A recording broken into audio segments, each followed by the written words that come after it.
Ladies and gentlemen, welcome back. Thank you all for hopping aboard with me for another video. In this one, I will be discussing a controversial issue that's happening in Montgomery, Alabama, where a petition was put forth to fly the Christian flag outside of City Hall in downtown Montgomery, Alabama.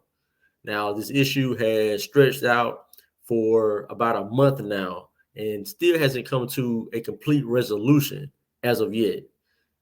Now, I'm going to play an updated news clip as recent as yesterday, and I'm also going to bring in an article that explains a Supreme Court case dealing with the Christian flag flying. And that case was out of Boston, Massachusetts. So let me first cue up the local story out of Montgomery and hear what has been updated. Montgomery City Council put an end to a controversial debate tonight. They have created a new city policy to determine which flags can fly on Montgomery-owned flagpoles. This decision comes after a request to fly the Christian flag at City Hall. WSFA 12 News reporter Brady Talbert was at tonight's council meeting and has the latest. Now, only U.S., state, and city flags will be flying on the poles outside Montgomery City Hall. The city flew pride flags on light posts for Pride Month, and some wanted to see Christian flags fly for a Christian Heritage Month.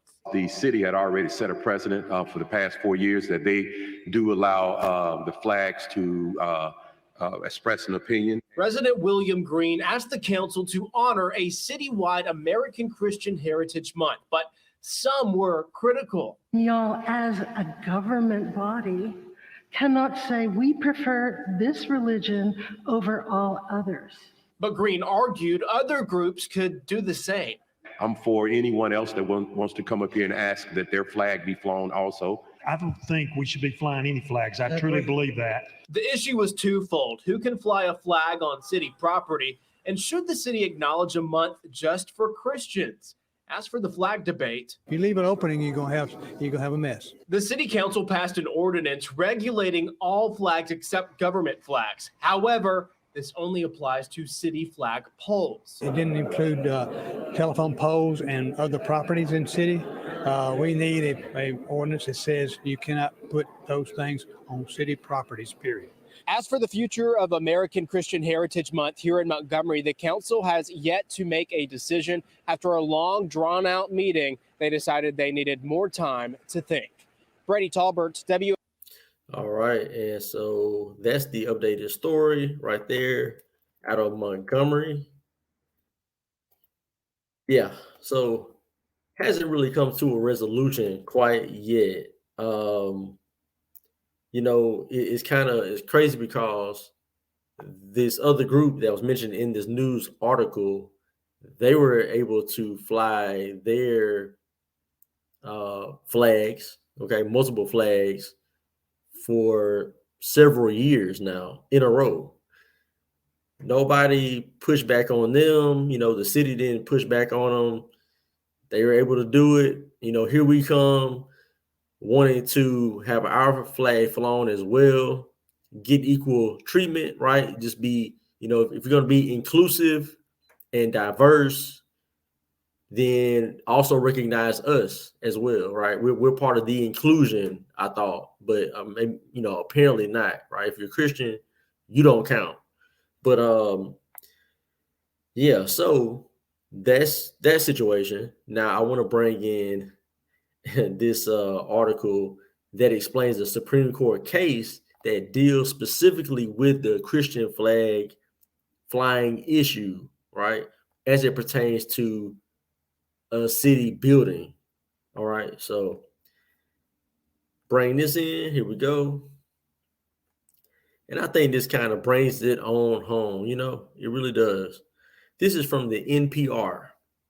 Supreme Court says Boston unconstitutionally barred Christian flag from City Hall. And this is from May of 2022. So this was last year. The U.S. Supreme Court ruled unanimously Monday that the city of Boston must let a Christian group fly its flag over City Hall. But the decision was sufficiently narrow that other cities, indeed Boston itself, could construct rules that would limit flag flying to government-approved messages, right? So that would mean like similar to what Montgomery just did, where you make an ordinance that says only, certain government flags will fly, like the U.S. flag, state flag, city flag, that type of thing. Which is kind of probably what they should have done to begin with, but these cities kind of wait until things get a little ugly and then they decide, okay, we probably should put this in place. But so let's see here. And it goes on to say that there in Boston, there was 3 flagpoles, if I'm not mistaken. Yes, 3 flagpoles. One flagpole flies the American flag. The second one flies the state flag of Massachusetts. And then the third flies the city flag. But it said usually, because Boston has for years allowed the hoisting of other flags on the third pole, okay, when groups get permission to hold ceremonies on the city plaza. So from 2005 to 2017, Boston approved the raising of 50 such flags, most of them marking the national holidays of other countries. All right, so other countries that have nothing to do with America. Okay, so they were flying those flags, fine. They also were flying National Pride Week flags, emergency medical service workers flags, a community bank flag, so on and so forth, right? In fact, the city had never rejected a flag raising request until which one? The Christian flag in 2017. Isn't that something? It kind of mirrors what's going on in Montgomery, where this other group is allowed to fly their flags for multiple years, no problem. Here comes the Christians saying, hey, fly our flag too, give us equal treatment. And what happens? We're in this situation where it's being stretched out. No decision is really being made. It's taking 1 month, 2 months, who knows how long. And there's no quick answer of, okay, fine, we'll give you equal treatment that we gave this other group. It's weird, but so let me go on to explain the case. So the city, fearing that the Christian flag would be viewed as an unconstitutional government endorsement of a particular religion, rejected the application. And Shirtliff, which was that's the case, all right. So that's the individual that was trying to fly the Christian flag. Shirtliff challenged the rejection, losing in 2 lower courts, but winning in the Supreme Court. Okay. So the decision, written by Justice Stephen Breyer, managed to navigate a clash involving both religion and politics without wreaking havoc. As Yale law professor Akhil Amar put it in an NPR interview, Breyer, quote unquote, found the sweet spot. He was able to take a complicated fact pattern and find the common denominator, namely that Boston had a come one, come all policy that didn't apply to the Christian group. So they were flying everybody's flag, not rejecting anyone's, whatever their reason for flying their flag, right? They were able to do it. No questions asked. When the Christians came along, all of a sudden they rejected it. And that was found to be unconstitutional based on you're doing a come one, come all type of situation where you're allowing 50 flags to fly. And then here comes this one and you reject it. So, like I said, you got to be inclusive, right? So the key, wrote Breyer, was to what extent Boston actually controlled the messages on the flags. And the answer, he said, was not at all.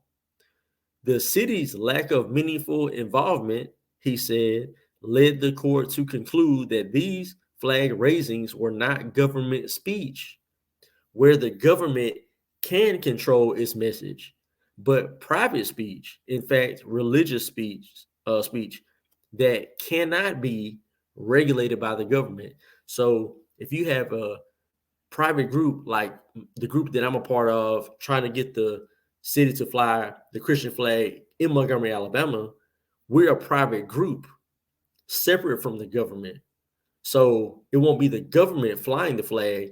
They would just be allowing us private citizens to fly the flag in the same way that they've allowed other groups to do the same thing. That's what's going on here. People love to say separate church and state. We're not part of the government, so it has nothing to do with government and religion. Okay, so if it was the city doing it on behalf of the city, that'd be something different. We're a private group. We're not the city. So anyway, I will link both articles in the description so you guys can check it out for yourselves. Very good read.